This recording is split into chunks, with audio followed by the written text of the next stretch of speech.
पीड़ा है, कष्ट है, क्या है, ये हम नहीं समझ सकते।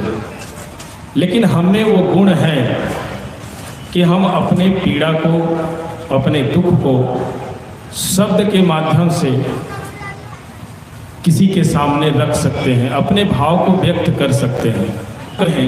ये हम पर निर्भर होता है। सदगुरु कबीर साहब ने तो और कहा है कि हृदय तराजू तौल के तब मुख बाहर आन, बोल तो अमोल है जो कोई बोले जान, हृदय तराजू तौल के तब मुख बाहर आन। ये जो बोली है अमोल है, और इस अमोल जैसे किसी को हीरा दे दीजिए तो हीरे की कीमत आज हर व्यक्ति जानता है, परंतु ये जो बोली हमारी है वो हीरों से भी बहुत कीमती है। एक छोटे से हीरे को लोग संभाल करके रखते हैं, उसका संभाल उपयोग करते हैं, परंतु हमें जो प्रकृति द्वारा शब्दों का, ये वाणी का जो शक्ति मिली हुई है उसको हम ठीक से उपयोग नहीं कर पाते। और आज जो अपने घर में, समाज में या एक दूसरे में कलह का कारण है, वो किसके कारण है? ये शब्द के ही कारण है। आज हमारे बीच में बड़े बड़े लड़ाइयाँ लड़ी गई, महाभारत जैसे युद्ध हुआ, उसका कारण क्या था? वाणी संयम न होने के कारण, शब्द संभाल के न बोलने के कारण। द्रौपदी यदि दुर्योधन को कटु शब्द नहीं कहते, उनको अंधे के अंधे ही होते हैं इस प्रकार शब्द न बोलते, उनको कुछ उचित शब्द या संशोधित किए हुए शब्द बोलते तो हो सकता था दुर्योधन को वो शब्द नहीं लगते और महाभारत की जो दुर्घटना हुई हो सकता हो ना होते, लेकिन होनी तो होना था, वो हो गया। इसलिए हमें अपने वाणी को संभाल करके बोलना चाहिए। क्यों? क्योंकि एक शब्द औषधि करे, एक शब्द करे घाव। एक शब्द ऐसे हैं जो हमारे लिए घाव का काम कर जाता है, और एक शब्द ऐसे हैं जो हमारे लिए औषधि का काम कर जाता है। आप सब महात्मा बुद्ध और उंगलीमाल इनसे परिचित हैं। हमेशा सत्संग में उनके उदाहरण दिए जाते हैं, बताए जाते हैं। उंगलीमाल को उंगलीमाल बनाने में वो शब्द ही कारण थे। उंगलीमाल हत्यारा बना, उसका कारण था ये शब्द ही। जब वो पढ़ते थे, विद्यार्थी थे, तो बड़ा मेधावी छात्र थे और बचपन में उसका नाम अहिंसक था।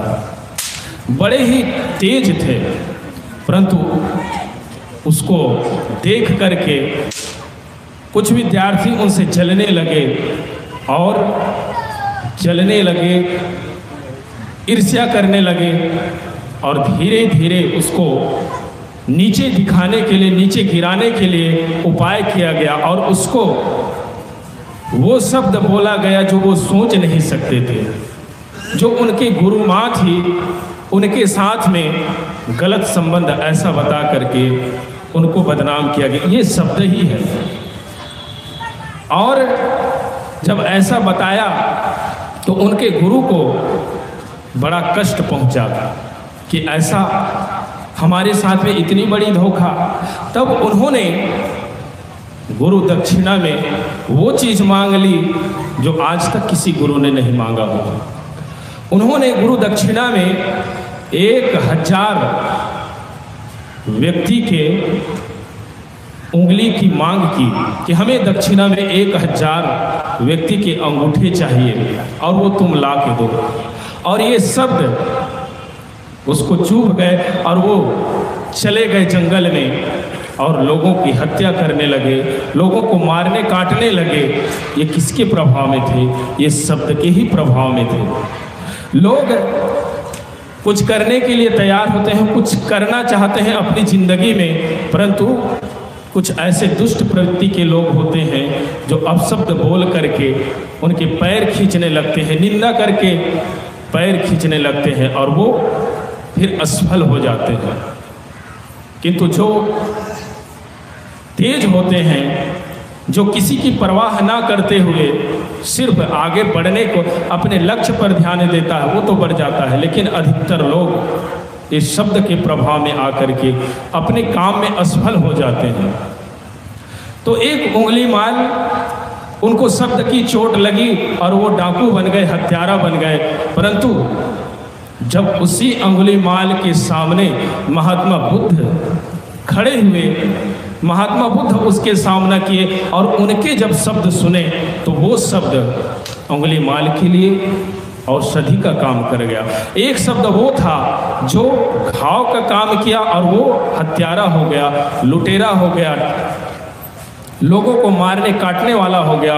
किंतु जब महात्मा बुद्ध के शब्द पड़े तब वो अहिंसक हो गए। अहिंसक तो थे ही, परंतु जब महात्मा बुद्ध के संसर्ग में आए तो वे सत्संग के शब्द सुने, महात्मा बुद्ध के वाणी को सुने तो वे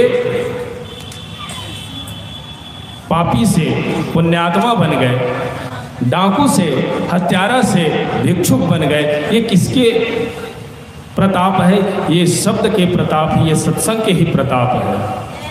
शब्द अपने आप में कुछ नहीं है, परंतु हम किस जगह कैसे उपयोग करते हैं उसका महत्व होता है। शब्दों से ही तो प्रार्थना है और शब्दों में ही गाली है, बस हम उस शब्द का प्रयोग कैसे करते हैं ये हम पर निर्भर करता है।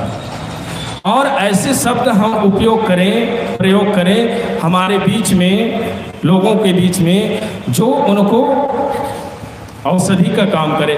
हम सोचते हैं कि हमारे घर के लोग, पिता पुत्र, सास बहू, देरानी जेठानी, भाई भाई, एक दूसरे से हम खुद क्या चाहते कि हमसे मीठा व्यवहार करें, हमसे मीठी बोली बोले, परंतु अपनी बारी आती है तब उस चीज को हम भूल जाते हैं।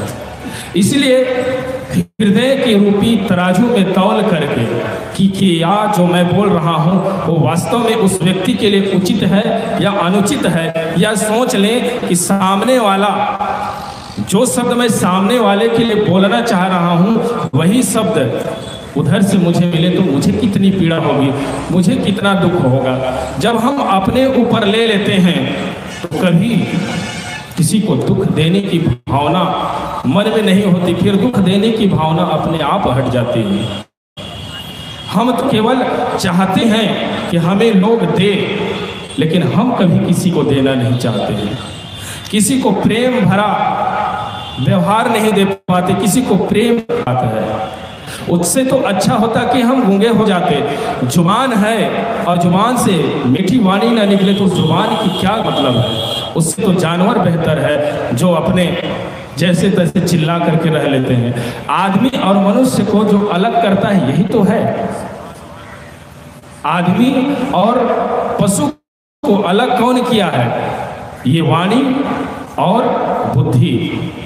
बुद्धि ही से तो व्यक्ति महान कहलाया है। आज इस संसार में बड़े बड़े जानवर हैं, बड़े बड़े पशु पक्षी हैं, किंतु उन बड़े बड़े जानवरों को, पशु पक्षियों को, हिंसक जानवर को ये व्यक्ति बुद्धि द्वारा उसको अपने वश में कर लेता है, उसको जैसा चाहता है वैसा नचा लेता है।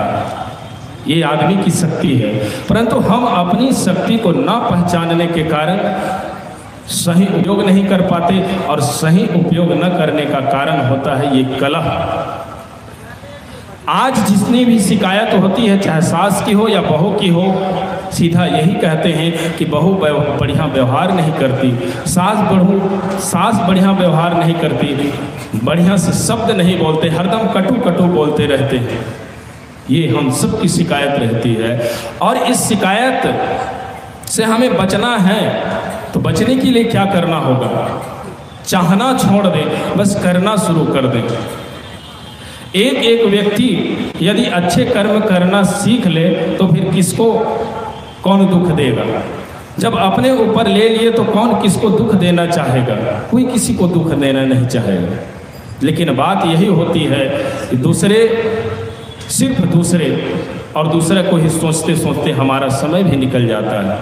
इसलिए सदगुरु कबीर साहब कहते हैं कि जो वाणी मिली हुई है उसको संभाल संभाल के बोलो। ये वाणी है, ये सफर करते हैं। कहा गया कि शब्द संभारे बोलिए, शब्द के हाथ न पाँव। शब्द के हाथ नहीं होते, पाँव नहीं होते, फिर भी वो यात्रा करते हैं। मैं यहाँ से बोल रहा हूँ तो इस जो शब्द है उसके हाथ पर नहीं है, फिर भी वो यात्रा कर रहे हैं, लोगों की कानों में जा रहे हैं। और यहाँ से जो मैं बोल रहा हूँ वो लोगों के कानों में जा रहा है, चाहे मैं अच्छा बोल रहा हूँ या बुरा बोल रहा हूँ, ये शब्द लोगों के कान में जा रहे हैं। और यहाँ से मैं अभी गाली देना शुरू कर दूँ तो सड़क पे जितने भी चल रहे लोग हैं वो उल्टा मुझे गाली देने लग जाएंगे। और कुछ लोग ऐसे होंगे जो लाठी लेकर के मारने के लिए भी आ जाएंगे कि लाउड स्पीकर पर बैठ करके कैसी कैसी गंदी गंदी गाली दे रहे हैं। तो ये शब्द है, ये सफ़र करते हैं और सफ़र करके हृदय के लोगों के हृदय में घर करता है, चाहे वो किसी रूप में हो, चाहे गाली के रूप में हो, चाहे सत्संग के रूप में हो। सत्संग के रूप में जो हृदय में घर करता है तो उस व्यक्ति के लिए लोग नमन करते हैं, और जो शब्द घाव का काम करता है उसको लोग गाली देते हैं। इसलिए शब्द के हाथ और पैर नहीं हैं, फिर भी वे मार करते हैं, वे चोट पहुंचाते हैं। तो बड़े ही विचार, उसके शरीर में कष्ट है और आप जा करके दो मीठे बोली बोल देते हैं तो उनका मन हर्षित हो जाता है, आनंदित। ये जरूरी है कि जो साधन हमें मिला हुआ है, और साधन में सिर्फ शब्दों का ही साधन नहीं है, और बहुत से साधन हमारे इस शरीर में है। सिर से लेकर के पैर तक के हमारे पास साधन ही साधन है। ये जो हमारी इंद्रियां हैं भी साधन है, और उसका उपयोग जब तक हम परिष्कृत रूप से नहीं करेंगे, शुद्ध रूप से नहीं करेंगे, तो फिर वो निरंतर दुख देने का ही कारण बनेगा। और प्रत्येक व्यक्ति यहाँ जितने भी बैठे हैं, जो बाहर हैं, संसार में जितने भी हैं, वे सब एक ही चीज चाहते हैं, और वो है सुख, आनंद, शांति। सब चाहते हैं, परंतु कबीर साहब कहते हैं कि यदि सुख चाहते हो, शांति चाहते हो, तो फिर साधनों का सही उपयोग करो। व्यक्ति चाहता सुख है, परंतु जो दुखदायी कर्म है उसका पीछा नहीं छोड़ते। इसलिए कबीर साहब कहते हैं कि चाहत सुख दुख संग न छाड़ा। व्यक्ति सुख तो चाह रहा है, परंतु दुखदायी कर्मों का पीछा नहीं छोड़ता। एक शराबी व्यक्ति चाहता है कि मैं धन धान्य से संपन्न हो जाऊं, परंतु वो शराब की नशा नहीं छोड़ता। जो अन्य प्रकार के और दुर्व्यसन करते हैं, वो व्यक्ति चाहता है कि मैं सदाचारी कहलाऊं, सद्गुणी कहलाऊं, मैं भी धन धान्य से संपन्न हो जाऊं। केवल चाहने से तो कुछ नहीं होगा। यदि हम सुख चाहते हैं, आनंद चाहते हैं, जो दुख देने वाले कर्म हैं, उस कर्म को दिल से, मन से छोड़ना होगा। और यदि वो पकड़े रहे तो फिर समझिए कोई भी उपाय कर लें, हमें कोई सुख नहीं दे सकता। तो हमें जो साधन मिला हुआ है, आँख का, नाक का, कान का, इन सभी साधनों का सही उपयोग है। मुख के साधन जो मिला है उससे अच्छी वाणी बोले, सत्संग के शब्द बोले। आँख जो मिली हुई है उससे अच्छे अच्छे दृश्य दर्शन करें, संतों का दर्शन करें, अच्छी अच्छी किताबों को पढ़ने में इस आँख का सदुपयोग करें। कान है उसको गलत शब्द सुनने का काम न करें, सत्संग के शब्द सुने, अच्छे अच्छे विचारों को सुनने का काम करें। अर्थात जितने भी साधन मिले हुए हैं उससे केवल सत्कर्मों का यदि काम करते हैं तो निश्चय ही इस जीवन में सुख, शांति, आनंद आ सकती। फिर और कहीं भटकने की जरूरत नहीं है, बस साधनों का उपयोग हम करना शुरू कर दें। तो उस साधनों में सबसे बड़ा साधन है ये वाणी का साधन, क्योंकि सारा चीज वाणी से ही प्रारंभ होती है। इसलिए वाणी को सुधार लें। संतों ने गाया है कि मृदुवाणी सुंदर बर्ताव, सभी गुणों की खान है, प्रेम की गंगा बहे जहाँ पर, वह घर स्वर्ग समान है। इसलिए हम सब अपने घर को स्वर्ग बनाना चाहते हैं, तो ये काम हमें करना पड़ेगा। इस जो वाणी है उस वाणी का उपयोग करें सही ढंग से। तो मैं कुछ देर अपनी बात रखी सदगुरु कबीर के साखी के माध्यम से। शब्द सम्हारे बोलिए, शब्द के हाथ न पाओ, एक शब्द औषधि करे, एक शब्द करे घाव। ऐसी वाणी हम बोलें जो केवल औषध का काम करे, घाव देने वाले शब्दों का प्रयोग हम अपने जीवन में कतई न करें, क्योंकि हम खुद नहीं चाहते हैं कि कोई हमें वाणी से गलत कहे या दुख देने वाले शब्द बोले, तो हम दूसरे के लिए भी ना चाहें। तो इस पर मनन करें, चिंतन करें और अपने जीवन को आनंदमय बनाने का प्रयास करें। इन्हीं शब्दों के साथ अपनी वाणी में विराम। बोलिए सद्गुरुदेव की जय। बोलिए सद्गुरुदेव।